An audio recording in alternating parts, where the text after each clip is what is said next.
Well, that's a big subject. I think that American movies are not in a particularly good period because the cost of movies is so high.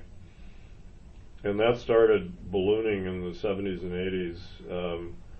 Costs a terrible amount of money to make a movie, and also they're going for, broader and broader audiences, as I mentioned. And so the movies have become, when I was back in the 70s, I interviewed an agent named Sue Mengers, Mengers, who was a powerful agent. She said movies are becoming like dinosaurs. She said their bodies are getting bigger and bigger and their brains are getting smaller and smaller.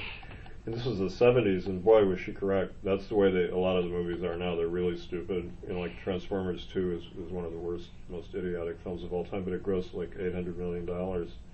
So there's a market for this silly stuff. Unfortunately, I think also what happened is movies used to be for the whole family. Everybody, back in the 30s and 40s, the whole family would see a film. So the film had to appeal to everybody on some level.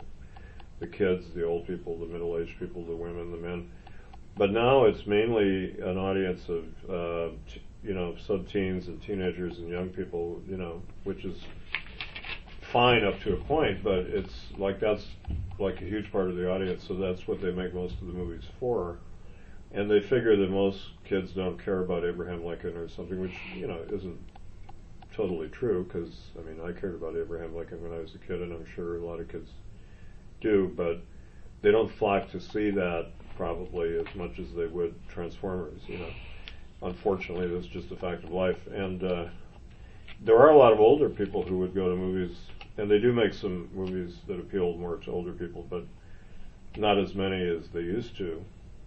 So the movies have become more of a sort of dumbed-down thing for sub-teens, But then, this is a broad generalization. Then you have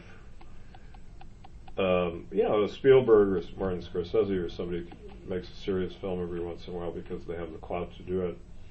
Or you have a film like The King's Speech, which is a British film, but it's a wonderful film, So there's still good films made and a lot of good Asian films that are made. And unfortunately, Americans don't go to see foreign films very much.